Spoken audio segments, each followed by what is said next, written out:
Ladies and gentlemen of the crypto space, today's Friday, September 3rd at 11:43 a.m. and I feel better. That's nice. It's not entirely better, but it's a relief. It's been about a week, so Captain Rational's back in action. Let's talk some stuff. Let's see what's going on in the markets, and I want to hit on the historically touchy subject of Ethereum gas fees. Now, it's complicated because historically we had Ethereum, and that was DeFi for all of 2020, and then really 2021 came around, and we have our alt EVM chains and our non EVM smart contract platforms like Polkadot and Cosmos and a couple of us, Solana, um, and they're much more price considerate for a variety of reasons, not just because of proof of stake versus proof of work, but also because of total volume on the network as compared to Ethereum. Many factors contribute to the expense of operating on a network. But we have to really understand the psychology of price and with regard to encouraging a person to engage or not engage in a market, we have to understand and really think from a global perspective, from a macro perspective. And the most important thing I like to think about is that all of these chains, including Ethereum with the 186 Gwei gas fee at the moment, it's all hitting a relatively small population of the planet. You got to remember there's 46 million millionaires on the planet. And they don't give a crap if they're throwing around 50 mil about $1,000 transaction fee. They probably don't care about a $10,000 transaction fee if they're going to be making double-digit returns on their capital from a sustainable source of revenue, transaction fees. It's very relative, and you know the analogy I like to think of most is the brand names, the designer brands, the expensive stuff from Italy and France, and you don't see their volumes decreasing. You don't see their user base decreasing. You see their revenues increasing. Consumption of the product line is going up, up, and up. And you got there's hundreds of trillions of dollars of capital. A lot of debt, not base money, but point being, hundreds of trillions of dollars of capital that's available in some form or another that wants to find a home in networks that are being consumed. And this is why it really comes down to just network effect. It could be $10,000 transaction fees on Ethereum, and it's still going to grow. It's going to price out a large population, but even at these current prices, I'm priced out. I don't mind. I'm using Avalanche. I'm using Polygon. I'm using Phantom. I got my Cosmos hubs. I have my Polkadot. Solana's cool. Bunch of other stuff. Cardano's going to come online. So it doesn't. There should be no sentiment. This isn't a game of who's going to win. Your preferred chain. Avalanche isn't going to go up in price because everyone doesn't like Ethereum. Avalanche is going to go up in price. Avalanche is going to go up in price because it's cool and people want to use it. Ethereum is also going to go up in price because it's cool and people want to use it. There's more people not using it that want to use it. There's more people not using it that are using it. And the transaction fee is trivial because there's risk considerations and time uh, is proportional to trust in the crypto space. Protocols are proven. Trust is earned in the crypto space. So a protocol that's been around for countless years, like Aave, Aave on Ethereum, and sure, it's going to spin up in another other chains. It's on Polygon, but the vast majority of the capital is still on Ethereum. That whether the, then you could speculate as to why, but what's pertinent is that it is there, and that tells you exactly what the market thinks. The market's keeping the capital on Ethereum, Aave, because that's where they want it to be. Maybe they don't have time. Maybe they don't want to go to another chain. Maybe they want to wait 5 years for it to be time tested, mother approved. You can see my sentiment is that the success of your favorite alt chain has nothing to do with the lack of interest in Ethereum growing or the lack of potential for Ethereum to grow. You're heading down a road of speculative territory, or rather, speculative road. Things are going to grow. Actually, let's put it this way. I always say follow the capital. If there's critical mass liquidity on Avalanche, yay. When Aave and Curve launch, woo, that's exactly what happened on Polygon. It's inevitable for Phantom. You got some serious moves going on, and with Curve, and it's been there for a while. And Andre, that's his preferred ecosystem. So I expect to see capital inflows over time, and I expect to see more and more capital inflow to the Ethereum network. Doesn't matter which one wins. Doesn't matter. It's not about winning. Frankly, it's about yield. There's a place to deploy yield, assets and capital to generate income. Deploy it. These are all just opportunities. These are all just wonderful opportunities that don't exist in the legacy financial system. And if you can afford to participate on Ethereum, great. There's plenty of opportunities that are on Ethereum that are not on the alt EVM chains. They're just not there. And they're not time tested and mother approved on the alt EVM chain. So there's an increased risk profile. There's an increased speculative nature to the pricing of non-historic protocols. And that's all good. That's part of your risk analysis and your opportunity cost analysis. And if you're priced out of Ethereum, which I am, I run around with the seven figures. I'm not going to do $300, $400, $500 transaction fees every day. I'm not doing it. So I just do less transactions, and I have capital deployed in Avalanche and Phantom and Cosmos and Polkadot, and I do stuff over there too. Opportunity cost analysis. I'm not moving my capital away from Convex. I'm just not. This wouldn't make much sense. Why? Because gas fees are high. I'm not spending any gas having the capital there. That's the bet. I expect Curve to do what it's going to do in a couple of years. And that's the root. Ethereum Curve is the root of governance, is where everything is. Unless they implement cross-chain governance where I could do exactly what I'm doing on another chain, the opportunity remains on Ethereum. And I'm priced out of transactions. And that's what it is. And that's okay. And the capital will flow based on opportunity cost analysis. It's not really transaction fees. I'm not moving seven figures from Convex to Avalanche because I can't do the play that I want to play. And that's exactly what the people running around with 8 and 9 figures are thinking. 20 million bucks, 100 million bucks. They don't give a crap about $1,000 transaction fees. So you're beating a dead horse.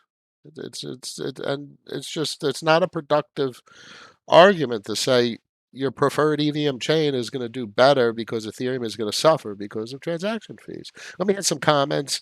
Dogoshi's in the house.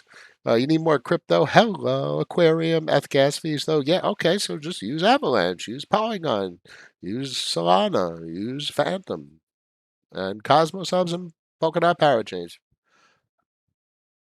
Not a problem. I mean, look, Tezos and Hen and the NFT markets. The NFT markets are spinning up on everywhere. On Avalanche, there's NFT markets. So it's all good. This is all good stuff. It's all ridiculously bullish.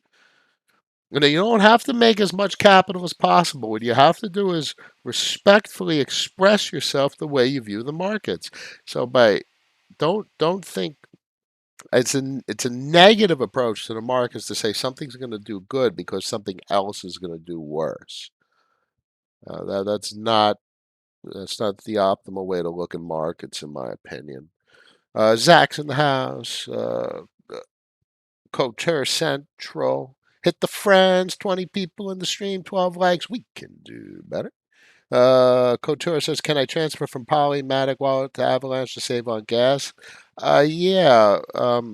Oh my God, Synapse? Yeah, Synapse does that. Synapse will do Polygon, but they don't have much liquidity. And you see, this is the point. There's not much liquidity, but you could here. Let's take a look. Stake. Oh, it's paying out nice now. That's interesting. So Synapse and Hop Protocol may will eventually be able to do what you want to do without going through Ethereum and getting hit up for $100 worth of transaction fee. But yeah, these are the types of protocols, cross-chain protocols. Boom. This is a great place to deploy capital. These would be stable coins, but you got to remember NUSD. This is a new asset. Does it hold peg? What does it do? How does it behave? It's speculative.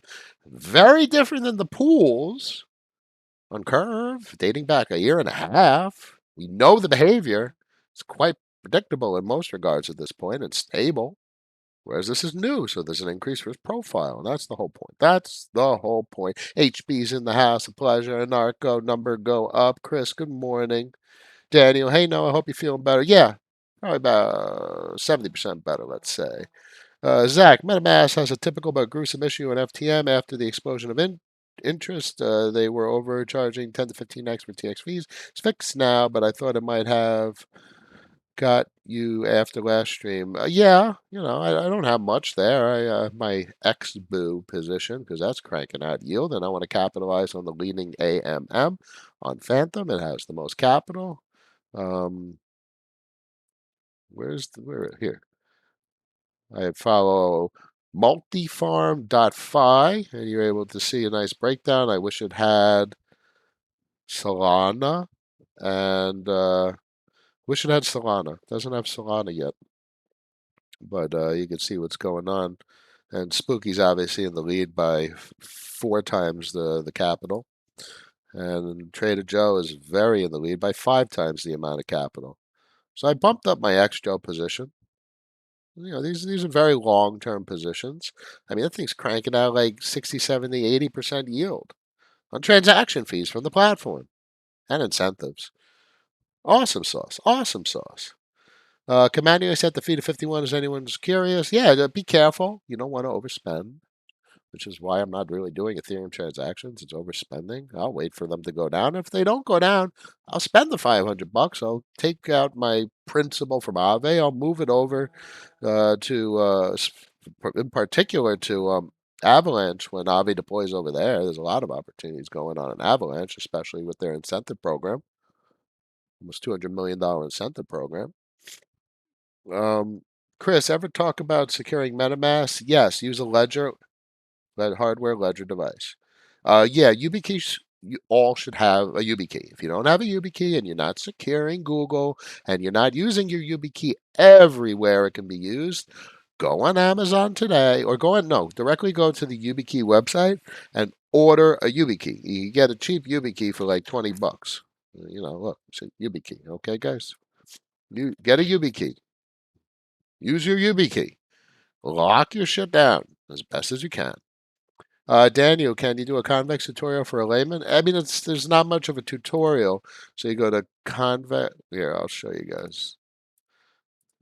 Now I know because I've written instructions for my wife that it's intimidating merely to just get capital into the crypto space. But I don't really do tutorials. DeFi Dad does tutorials, but just look at the portal real quick. It's very self-explanatory. So if you have Curve or you go to Sushi Swap and you buy CVX CRV and they're migrating that pool over to the Curve factory pools, you'll have CRV. You have your MetaMask connected. You have CRV in your wallet. It will detect your CRV. You press max, however much you want to stake. You select convert and stake. You'll get a bunch of MetaMask approvals and you have your capital that's locked. And then you get interest. You have 58% return on your money from however many billion, 163 million CVX CRV locked, and obviously the CVX is pretty nice number as well. But the TVL on the platform and LP positions is ridiculous. It's in the billions. It's very straightforward and self-explanatory in most regards. But there is an acclimation process. Obviously, a number shows here available because I have that amount of curve available in my wallet. You press the max button, you approve, you do a MetaMask transaction, then you hit convert and stake, another MetaMask transaction, and that's it. There's nothing else to do. Got to understand Sushi Swap, Uniswap maybe, or 1inch if you prefer an aggregator. Maka is another aggregator. Paraswap to acquire assets, to acquire Curve, and obviously dollar fiat on ramps. My preferred is GUSD from Gemini. Zach, unless you're dropping 20K min, you should look into Badger. So that's another story. That's another story is Badger's order compounding of CVX CRV. Quite meaningful. Otherwise, you'll never be able to afford compounding your gains. Yes, I agree with that. And I'm you see that accumulating, those gains accumulating. I'm not going to be compounding that at 188 way. I got to do a three curve withdrawal. I got to do I probably would stake CVX at this point, accumulate a position, especially with the CVX locking. I think it's going to be quite meaningful in the long term. And it'd be nice to start accumulating it. I'm not missing out. I don't feel like I did anything wrong by taking my CVX and converting it to CRV over the past months. So it's all good. I don't regret how I got to where I am. But that's besides the point. The point is it's expensive to claim and expensive to compound that stuff. And Badger does do the auto compounding. Um, Chimpleton, good morning. I've been lurking for a few days. I was wondering, do you rebalance into underperforming assets when 1% position becomes bigger? No, I would rather concentrate into the outperforming assets. I buy winners and I sell losers. I have a very concentrated portfolio. So I do the antithesis, the contrarian. Osarko, thank you, Noah, for your rational words of wisdom. I've been using Seatbridge by seller to move from Polygon to Avex and Phantom. See, plenty of places to, and frankly, there's probably some capital there where you can provide liquidity to facilitate those cross-chain transactions, and they're probably quite lucrative. JJ, Noah, what do you think of the new token adventure goal based off loot NFTs? I haven't gone into loot yet, and it's probably a missed opportunity. Uh, Oh my God, I haven't shown you guys my damn screen this entire time. I'm sorry, guys. That's what happens when I go from work to the stream. Damn it, Osako. Well, do I really have to go through the context tutorial again? Sorry. All right, so you get Curve in your wallet. Curve will show up here in available Curve. You press max, and then you're able to press approve. You get a couple of MetaMask. You get a MetaMask transaction. You click convert and stake, and you get a MetaMask transaction, and you put your Curve into convex. That's it. It's just put in. It's a deposit in almost all regards. And I was showing you guys this multifarm.fi where you can see the nice, obvious status of Trader Joe on the Avalanche ecosystem as the clear front runner of 5x TVL as compared to the second up, which is Pangolin. And Phantom has Spooky, which is 4 times the size of the runner-up, which is Spirit. So I've deployed a little bit of capital to Trade Joe and Expo, and capturing those transaction fees as these chains I expect to experience exponential transaction volume increases. All right, I caught up. Mark, hi Noah. Yes, you took your advice and bought Trezor. Definitely sleep better at night. Thanks for your guidance. Hardware wallet. Daniel, thank you. You're welcome. The need more crypto. Not sharing the screen. Yep. All right, back in action. Or Sarko, it's good now. Yeah, I'm sorry, guys. I'm trying my best.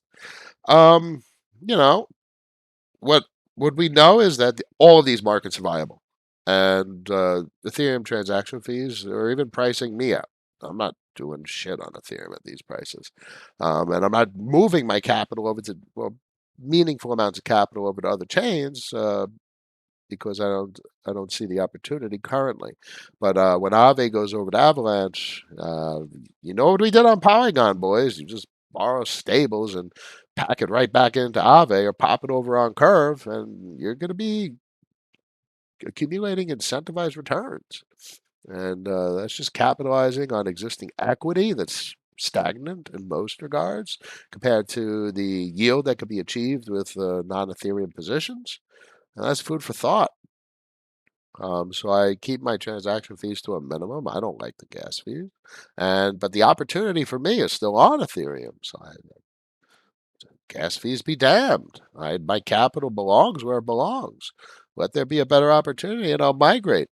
Let curve governance go into another chain. I don't think that's going to happen. So for me, the opportunity that I want to be exposed to now and for the foreseeable future is only available on Ethereum L1. And that's okay. That's okay. We don't have to find comfort in our choice, like owning Avalanche or owning Phantom, FTM, AVAX, because, oh, Ethereum's going to get flipped by Avalanche. That's not why it's going to get bigger, better, and more awesome and more adopted. They're mutually exclusive. They're all going to just keep growing because they're basically 0% of the global financial market. There's hundreds and hundreds of trillions of dollars available in global financials, and there's all practical purposes is zero. It's basically zero that's in the crypto space, especially the DeFi space. How about them apples? I think we're going to keep this stream a little short today. I covered gas prices, and just I'm the anti-hater. Yeah, I don't like to think about the negative things because I think really about the positive spins on subject matter. I mean, look, we talk about hacks, and it's positive. I just don't find it lucrative, and that's okay. And I don't find it lucrative because it's against my value allocation methodology to buy low, sell high. So I'm not going to buy something, wait for it to appreciate to sell it. So I don't do that. Not because I can't make capital gains, but because that's not what I do, and I respect what I do. So the only play I do really on all of this, all of DeFi, is allocate capital to get income, yield, and returns. And those yield and returns I cannot do with Hex. It doesn't produce anything on a daily and weekly basis. And really, it doesn't produce much on a yearly basis. And I'm not really satisfied with the inflationary returns because they're not from transaction fees. So it doesn't hit any of my check boxes. So as much as there's a lot of controversy and complexity and opinions that get thrown around, I just don't deploy capital to it because I don't find it interesting. And how about them apples? Talk about rational. That's the bottom line. All right, let's wrap this up. JJ says, do you think people with small portfolios should be using chains like FTM Polygon? Seems to me that even with chains like AVAX, fees can still kill yield. Yeah, I'd go with Polygon. It's probably the cheapest fees. Avalanche has got a lot of popularity. It's really cool. I mean, it's really simple. I've been playing around with smart contracts, and, you know, I got a little something cooking, guys. We'll see what I can do. Let's see if this loads. It's as simple as this nowadays. There's so much examples out there, and there's so much boilerplate code all over the place. So I got a simple contract. Um, I probably want to get rid of this and use the Open Zeppelin version of Safe Math, but the Open Zeppelin version doesn't have a ceiling function. But I could easily create a ceiling function inside my primary contract and use the add sub and multiply and divide functions part of the Open Zeppelin contract. So I got some cleanup to do, but this is a very simple contract that burns 10% of all transfers. So this is a strongly disincentivized liquidation, where this protocol strongly disincentivizes liquidation. Anytime you sell or buy, 10% of the transaction goes bye-bye, so that is a deflation of the max supply. So that's a deflationary pressure plus a disincentive to contribute capital to circulating supply. I also have an implementation. This is from Convex Finance, actually, and it all comes from synthetics, and you'd be surprised. So a lot of this comes from Sushi Swap as well. So it's basically the same implementation. So it's time tested. It's exactly what Convex uses for their income rewarder mechanism. and trying to think about how to create an incentive system, so that'll like have to have an inflationary pressure to the protocol. Um, I want it to be net disinflationary at minimum, optimally net deflationary. So I have some monetary policy considerations to make. But I'm just starting to dabble, probably a couple days, if not a week. But it's pretty simple.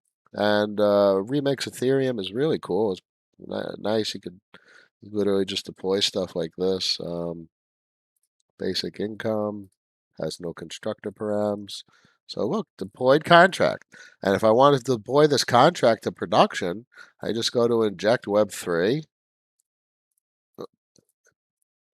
Probably don't have. Nope. If you go to, and then look, if I want to deploy this contract on Avalanche, I select Avalanche. I think it's already connected. That's why. Yeah, inject Web3, it's already connected. So, and that's it. And I would hit deploy. And it would deploy, and it would, here, let's see.